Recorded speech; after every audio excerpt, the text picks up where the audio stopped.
Hello one and all, and welcome to the Training Grounds episode of Super Amiibo Fighters Ultimate in Super Smash Bros. Ultimate. I'm your host, the K-Dog. It is Season 2, everyone. It is Season 2. I now have a full knowledge of the competitive Amiibo scene after what went down last season. So in this video, I'm just going to be explaining the rules of how the tournament's going to go, similar to the previous season. There's going to be quite a few changes compared to last season. Some of them good, some of them bad, but anyways, let's just put this fight on in the background while I explain the rules and the contestants. I haven't introduced the contestants yet. You can probably see these 8 names on the screen right now. These Amiibo right here that are playing are the Amiibo that are from my team. Not really teams. They're the 8 Amiibo that I'm using in this tournament. The other half of the tournament are all my roommate Dakota's Amiibo, and we're going to be co-commentating these battles once the tournament actually starts. He's not here right now. I just wanted to get this recorded as fast as possible. I did make the season 2 anime opening. I'm very proud of that video. Go check it out if you haven't. I'll probably put an iCard on the top right corner of the video. I am very proud of that video. Some of the best editing I've done, and I am very proud of that. So anyways, let's start off with the contestants. Sure, why not? This is going pretty fast, actually. Probably change the stock to 5. Oh well. Contestant number 1, Midgard, the Ridley. I named him Midgard because if you're familiar with the Nintendo Cygames mobile game, Dragalia Lost, the main dragon, the first dragon you meet is a green wind dragon named Midgard Swarmer. And Midgard Swarmer was actually the full name of Midgard, but I just shortened it because it was kind of hard to say on the fly. So just Midgard. So that's the inspiration for that. Makoto, the Inkling. I named her Makoto because it's a schoolgirl outfit, and Makoto is one of the best girls from Persona 5. So yeah, Wolfric, the wolf. I'm sure you can use your best guess as to why I named him Wolfric. It fits. It's a wolf. So yeah, probably one of my least imaginative names out of all of my Amiibo, not just these guys, but out of all of them. Next up, Baron, the K. Rool. I named him Baron because if you're familiar with Fire Emblem, oh, that was a good spike. If you're familiar with Fire Emblem Echo: Shadows of Valentia, there is a class known as the Baron class, which is the promoted version of the Knight class. In previous games, it was called the General, but I like Baron, and it's the same color as the armor, kind of like the dark red, and K. Rool has belly armor, so he's like an armor unit basically. So that's the inspiration for that. I like the name. It's pretty cool. Baron, kind of cool. Next up, Baba. I named him after the Deku Babas from Zelda. Piranha Plants and Deku Babas are basically the same thing. Let's be honest. Piranha Plants and Deku Babas are basically the same thing. So I just named him Baba. I'm giving him the purple skin because Deku Babas are purplish, bluish kind of. So yeah. I'm not a fan of the yellow pot, but I can get over it. Next up, Tethys, the Corrin. Named her Tethys after the female dancer unit from Fire Emblem Sacred Stones, but after doing some research, Tethys is actually the Celtic god of the river. I wanted to give her a name. I was searching for names, and like water gods and stuff like that. And Tethys popped up. She's the goddess of the river or something, but I forgot which culture she's from. But it turned out that... Oh, good job, Jean. It turns out Tethys is actually a character from Fire Emblem, so it kind of fits. So, like, yeah. If you know what culture Tethys is from, put it in the comments. I'll probably just search for it at the end of this video. But anyways, that's Tethys. After Tethys, which I'm kind of proud of that name, actually, to be honest, is Mikau. Mikau is... You probably know this. He is one of the main characters from Majora's Mask, Zelda Majora's Mask. One of my favorite characters, actually. He is the Zora that Link meets in Great Bay, and he gets the Zora mask from him. That's not really a spoiler, I guess, because it's years old. it's almost a full decade old. I think it actually is no, 2020. Anyways, 20 years. Yeah, it's almost 2 decades old. Anyways, sidetrack. Mikau is the Zora character that you meet in Majora's Mask. and he gives Link the Zora outfit, and I gave him the light blue tunic because it fits, I guess, because Zoras are blue. I really wish I've said this before and I'll say it again. I really wish young Link in Smash Bros. Ultimate was from Majora's Mask, like he had the Majora's Mask shield and stuff. I really wish. It's not gonna happen, but I really hope we get some costume DLC so I can just have the Majora's Mask young Link in Smash Bros. That's all I want. That's all I wanted in this game. Anyways, that's Macau. He's cool. Next up, lastly, Jean. Now, this is the same Shulk Amiibo from Season 1, because he's the champion, spoiler alert.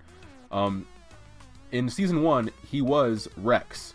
But after Season 1, after I discovered the community of competitive Amiibo training, I was like, wow, I gotta reboot everything.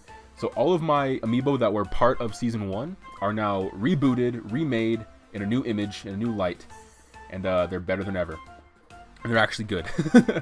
Because I didn't know competitive Amiibo was an actual thing. But after there was one comment on one of the episodes of the tournament last season, by a person named Dr. Amiibo, and he introduced me to the Discord, like the entire community. Like I'm hooked. It hooked me, and so now I am in the business of competitive Amiibo training, and I am so happy.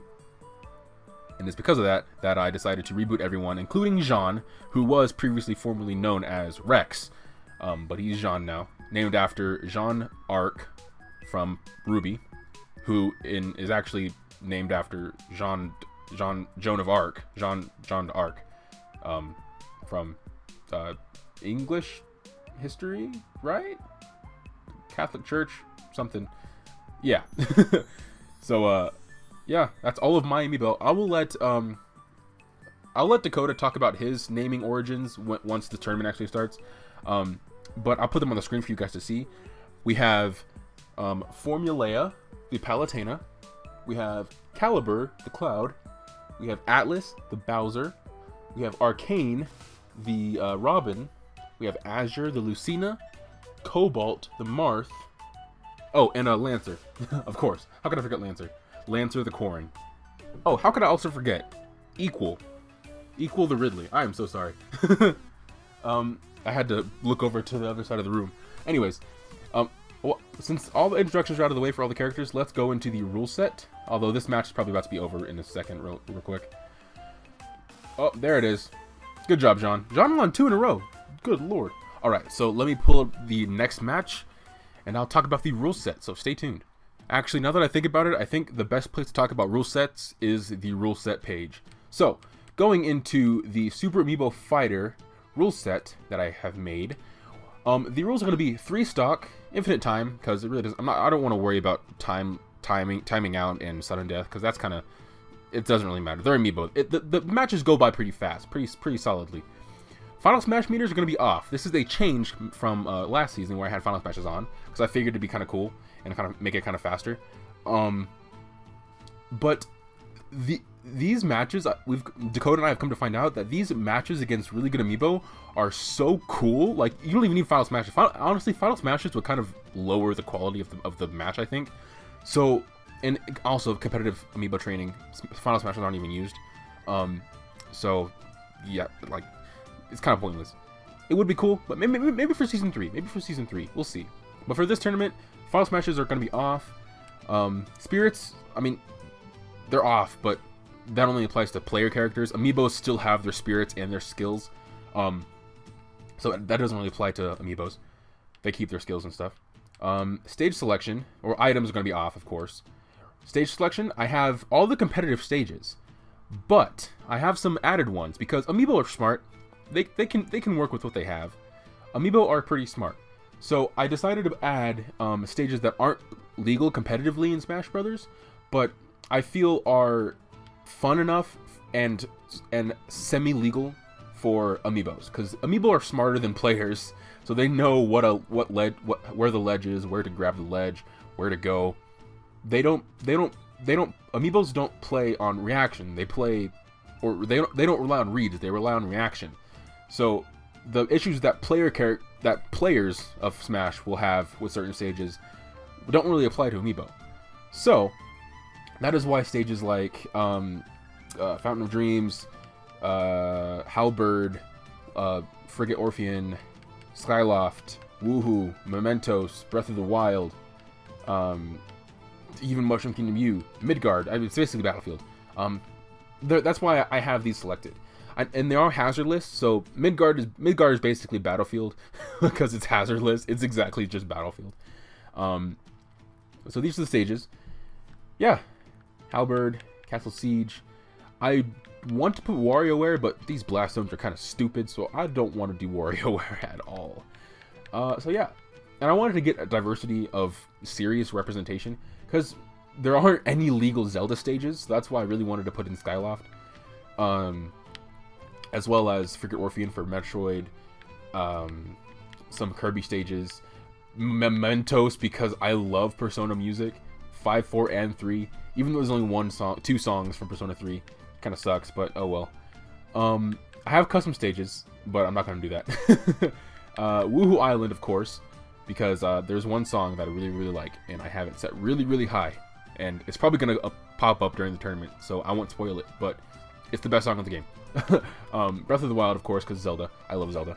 Pokemon Find Me, because the song I was mentioning earlier is also on the stage. Yeah, so just stages in general. I just wanted to diversify, not just have it competitive stages. And these are competitive enough to be fine for Amiibo, I feel. So yeah, that's stage selection. Hazards off, of course, and that should be everything. So that is it for this video, guys. The training grounds video, in the lab video. I didn't want to use Dakota's Amiibo because I don't want to go over. I don't want to touch anything. I don't know if he has learning set or not. So, oh, by the way, learning for all these Amiibos are going to be turned off for the tournament because we don't want them to, like, we want them to stay how they are. So yeah, thanks for watching this video, guys. Hope you guys are looking forward to episode 1. Probably recording this week because we have lots of free time because Dead Day finals are coming up, but we have Dead Day in like 2 days. So we're probably gonna mash record everything on Dead Day. It's gonna be fun. Make sure you guys check out the 1 minute and 30-second video, the anime opening for season 2. I used Black Clover opening 6, Rakugaki Page. The Black Clover opening 6. I really love that song. I love this opening. Is so good. I love it. Please watch it. I am begging you. Please watch the opening. It is so good. Alright, guys. Thanks for watching. Peace out. K-Dog out. Me and Dakota will be back soon with episode 1 of Super Amiibo Fighters Ultimate Season 2. Stay tuned. Peace out. K-Dog out.